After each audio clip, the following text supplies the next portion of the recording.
Welcome to the Happiness and Success After Illinois Tech podcast with the Illinois Tech alumni. We're so happy you're here, and we can't wait for you to be inspired from all these real-life stories of people that attended Illinois Tech, graduated, and found success. No matter your major, your background, or where you're from, success and happiness are possible, and here are the stories to prove it.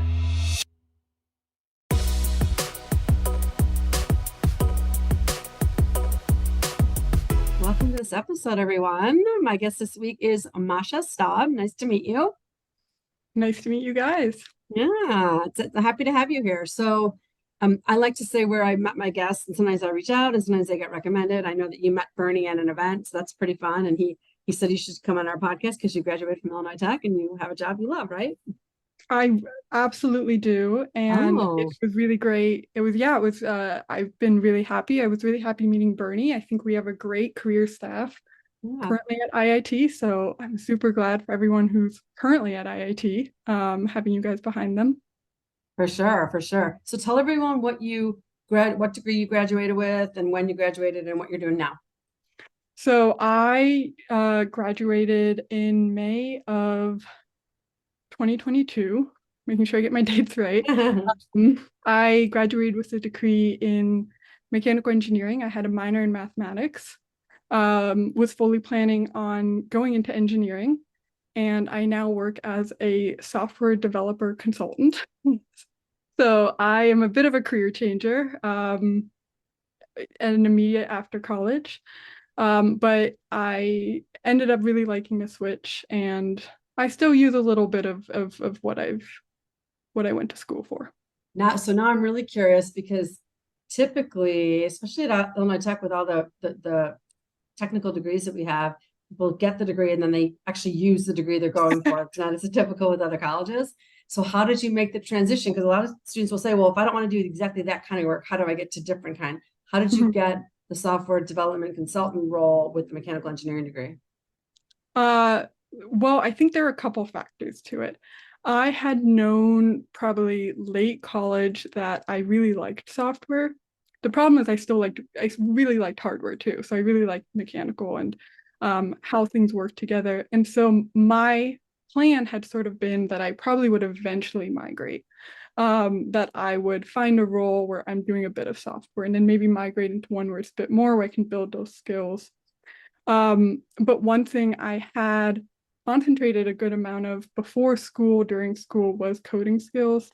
I really liked to code. I started learning in high school. In engineering, I was always really big on coding. I think engineers, we get a bad rep for not taking coding seriously, but I really enjoyed it in the projects. And so the role that I have is for people, it's a junior role for people with less than 1 year of experience.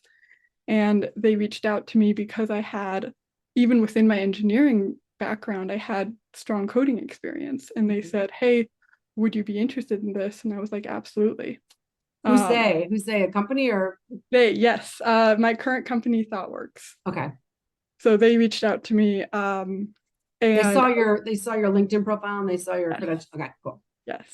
They reached out to me over LinkedIn. And I was, they put me in a bit of a boot camp because I was I didn't had a bit less experience, and taught me their way of how they work very much in Agile methodology. So we concentrated a lot on that and how consulting works. And it's a lot of learning on the job, but that's how most roles go anyway. And I've been learning a ton. Awesome. That's so cool. Okay, so when you got to Illinois Tech, you were saying you kind of knew that you loved coding. Did you pick mechanical engineering because you loved that too, or you picked it because you weren't sure what you wanted to major in, and did it switch when you were getting your degree? I'm just curious about that. So yes, I had started coding in high school and I liked it, but I didn't think I was good enough at it, which is a bit ridiculous looking back. Like I'm at a job that I'm doing very well in, but I had imposter syndrome, which is very, very common, especially I think in the STEM field. And so that was part of it where I don't think I felt confident enough. But then there was the part of it also where I loved building things. I loved like physically how things worked, taking stuff apart. And I figured that if I was doing pure CS, I wouldn't be able to get the actual building, the mechanical part of it. But with mechanical, we still are doing some CS. So we're still doing we're doing data modeling and configuring Arduinos, and we still had some software. So that was my original thinking when I was picking my major. That's awesome. It's good that you were thoughtful about it too, because some people will just kind of pick it and then do it and realize kind of along the way that they don't want to, and they're not really taking like what they love and the different things they love and melding them together. I did the same thing with my 2 degrees. I had a business degree, marketing and economics, and then I got my master's in teaching, and I love teaching. And I did like the business world. So I'm like, I'll teach in the business world. I didn't want to teach in a school. Where else can I teach? Oh, I can teach in corporate America. They have teachers, it's called learning development, training and development. And I hadn't, back in the day when I graduated, it was the early 90s, and the internet didn't exist yet.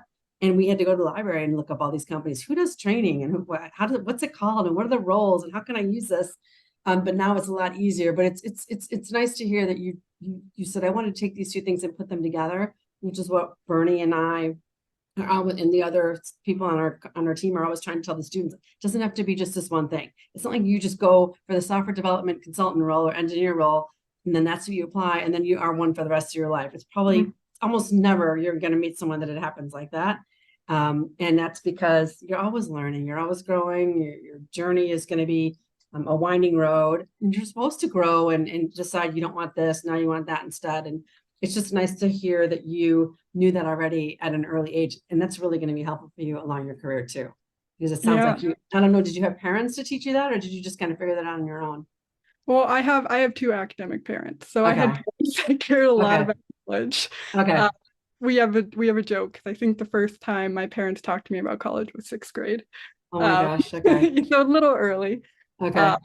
But I had a great support system in them. And then, I mean, I think you said it beautifully, like life is very fluid and it's going to change. And I love my role. I have a lot of different paths that I currently see in front of me.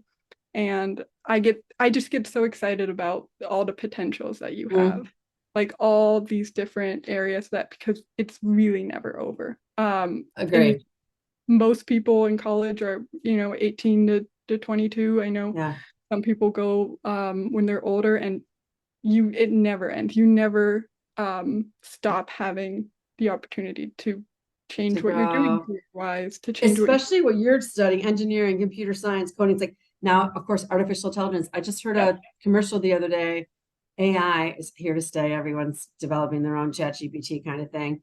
I heard it's 100 or 150,000 or million. It's got to be probably a million jobs are going to be created because of this. And people are thinking the opposite, that it's going to take away stuff. It's like, no, it's going to add stuff just because of what it means.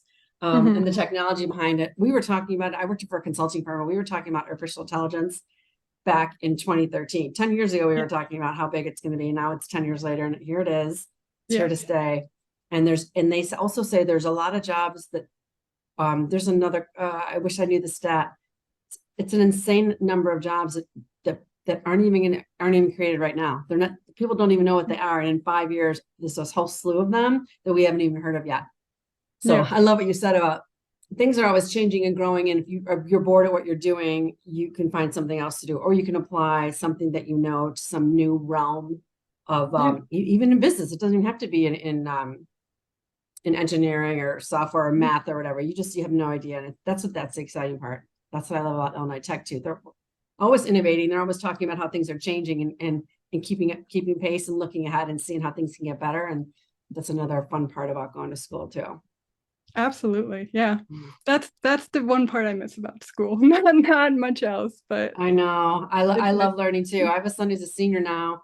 And of course it's like homework and classes. And I'm like, I don't miss homework. I don't miss reading textbooks and falling asleep studying for exams, but I do love learning, and I do sitting in school. I love sitting in classes and learning from people, which is why this job for me is great now, because I get to do all that. I just don't have to take tests like you guys every week or whatever. Yeah. Best of both worlds. Exactly. Okay, so is there anything you wish you'd known sooner, considering either Illinois Tech or getting that first job? Something you can tell students or I think one of the biggest pieces of advice that I try to tell everyone is everything that you could think that you're interested in, try something. I know sometimes like a class isn't available, classes cost money, but we have so many clubs, and everything that you can think of that you are interested in, try it. And pull on that string. If you're like, you know what, this was fun, keep pulling. I think college is one of the best times in your life where you can actually figure out what you do and do not like. And I think we can, for a variety of reasons, not always take those opportunities. But everything that you are like, you know what, this sounds interesting. Um, Go to a club, go to a meeting, talk to somebody about it, and pull on that string until you're like, you know what, this isn't my thing. Okay, pull on the next string. I love that analogy. Use that. Use every single opportunity.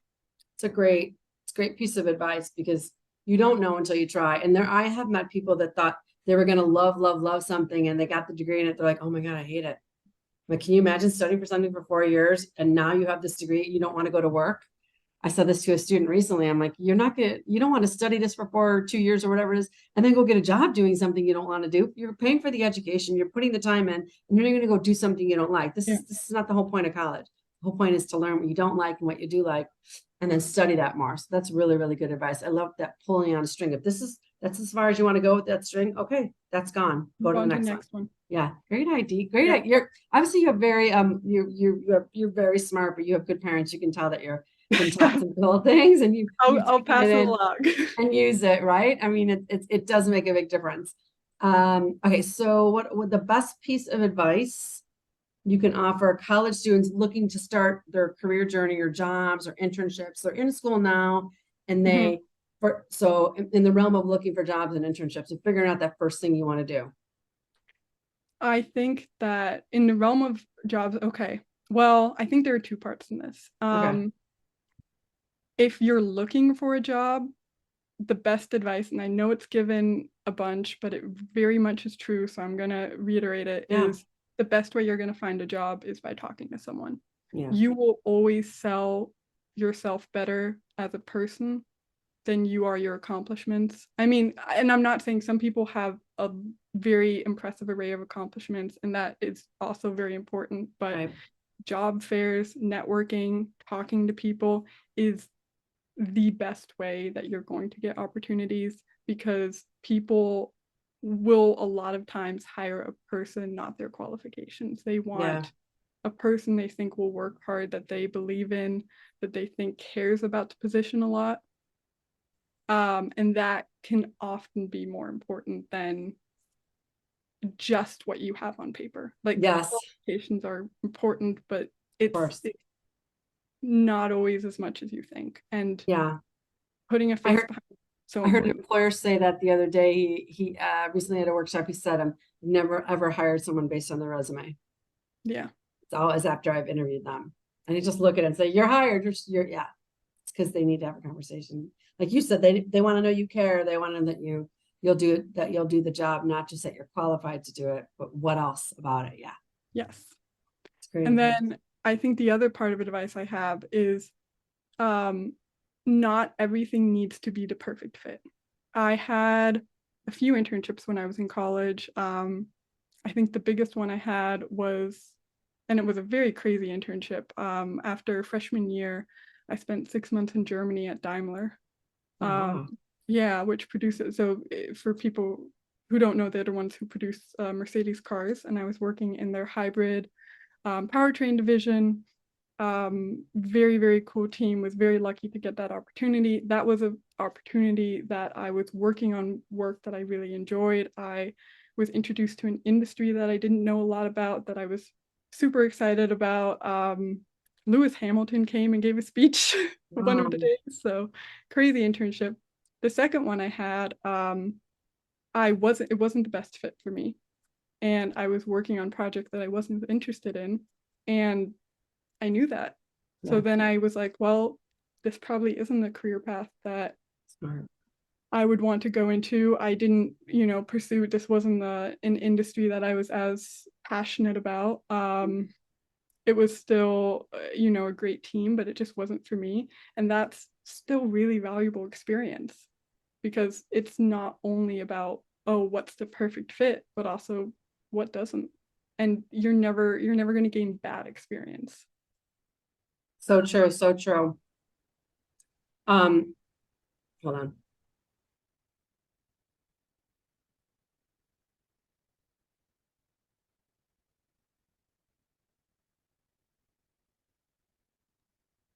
Oh, I see sirens.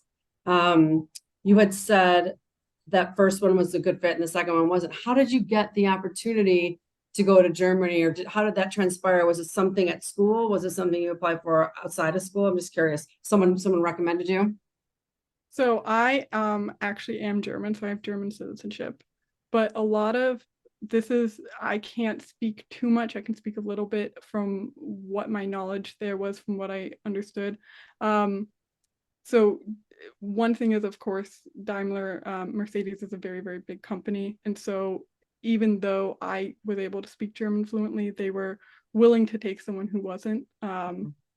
And they wanted, so I had applied because I was looking for opportunities in Germany. I was had a friend, you know, it was a family friend who had said that this was a place they had worked, and I had applied, and they had liked my background. It was a very, very lucky opportunity, to be honest. But it is also, I think, what might be a more general point for people who are looking to do an internship internationally is, I think there are a lot of bigger companies who will, a lot of them would like to also actually expand into American markets, American students, by what I mean by markets. If you take your chance, if there are, you know, big companies, a lot of them, a lot of them are even doing applications in English.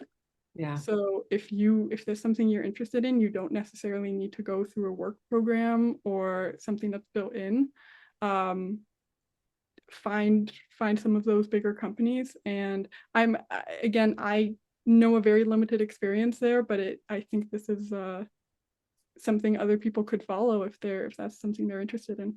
Yeah, I'm glad you brought that up. And I asked because I know that's probably people wondering or listening to this are going to wonder, like, well, how do you get something like that? If you, obviously things are competitive and big company working abroad and doing cool things. But like you had said earlier, you're trying everything. If you're talking to people about opportunities, you're talking to professors, you're talking about other international students who are doing things that come from other countries, obviously if they're international and they're here or they want to go back, you're learning from all those people. And one of the common themes with the people I interview for this podcast is they wish they would have learned more perspectives, open up to more people and talk to more people and ask more questions, because after they left, we graduated or whatever, they're like, oh, I wish someone would have told me that, or I wish I would have talked to more people. Now that I'm talking to more people, boy, do I wish I could have done a few things differently and gotten ahead a little sooner, stuff like that. So I knew that would be one question that came up. So I appreciate you elaborating on that. And you're right. You can't just say, and I'm a big person about possibilities. You can't just say, oh, that hasn't been done yet, or I don't know if that's possible. It's like, just because someone hasn't done it doesn't mean it's not possible. Let's ask that, just because they say they only want people like this, but what if you're willing to learn that? What if you're willing to learn over summer before you go there? Like, there's all these other ways to get through it. And those go-getters always stand out, and companies love that too. So I'm always like, let's think of a way you can make it happen, instead of like, I don't think I'm gonna be able to make it happen. It's like, well, then it's not gonna happen. You're right. Yeah. Yeah, go ahead. I was just going to say, and I think you reminded me of something that's also, I don't know if it's advice that I would give, but I think it's one of the biggest perspective shifts from college to the real world. And it's funny because I brought this up to Bernie that night I first met him. As soon as you enter the corporate world, it is beneficial for you for everyone to know who you are. So it is beneficial for you to walk into a room and introduce yourself to everyone, to have a conversation with everyone, to tell people who you are, what you're working with, to ask them what they are, what they're doing, what they're working with. That's not often something we do in college. In college, we go to class, we sit in class, we might make one or two friends, but we will not know most of the people in that room. Right. And I'm not saying you need to go first day of school, go in and introduce yourself to everyone. That's not what you want to do. But when you're reaching out, when you're making those connections, these people are living in a world where this is normal. It is normal to talk to people. It is normal to reach out. Yeah. And having that perspective is good. I know it can be a little bit awkward, but it's a good perspective to keep in mind, is that it's a very different world once you're yeah. That's what we're doing, this new program, teaching professional development skills. It's called Scarlet C-Suite, for that very reason, because you're going to get out there and you're going to have this great degree and you're going to know all these awesome skills, technical knowledge, et cetera, but you're not going to know how to communicate with people, talk about your strengths, do a good presentation, write a great email. It's going to be expected, and that's why we're teaching it now. But especially I was doing a session last week, get on camera, get used to it, talk, interact, chat in the chat. You have to do all that. And you're going to be doing that inside in a real room, first of all. You're not just going to be only doing it on Zoom or a webinar, but you have to get used to it, because that's what everyone's going to expect.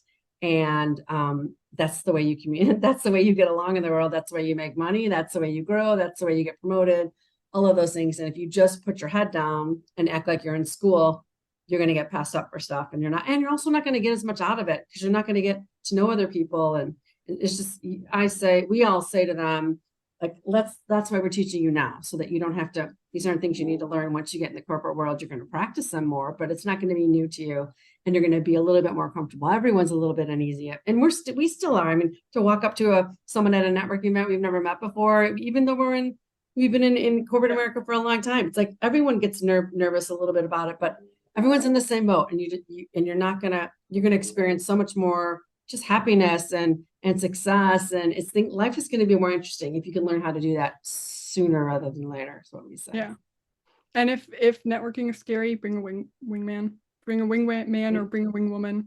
Yeah, I have during career fairs. I have one now during networking. That's a great idea. Yeah, just bring someone. Yeah, bring someone. Great idea. Bounce off each other. It helps so much. That's a great tip. I was going to ask you, do you have any final tips before we end? And I love that tip. Bring a wing woman or wingman to help kind of like boost your confidence, to help you stay relaxed, right? Yeah. That's a great piece of advice. I love that. All right. Where can people find you if they want to connect with you or ask you questions or just check you out on LinkedIn? Yeah, absolutely. You can find me on LinkedIn. My name is Masha Staub. Feel free to reach out. I am saying that to anyone who feels awkward. I'm saying it now. And if you want to connect, shoot a little message so I know who you are. I would appreciate that. But yeah, have fun at college, and I hope you guys are sleeping well and getting all you can out of your classes, because I know it's a lot. But yeah, they're in a great place. You're gonna have a great education, and there's a lot to look forward to being a student at Illinois Tech, especially. So I appreciate your time, and thanks for everything and your advice. I know it's gonna help someone, and I'm sure people are gonna be reaching out with questions. So thank you so much. Yeah, thank you so much for having me. All right, bye everyone. Take care. Bye-bye.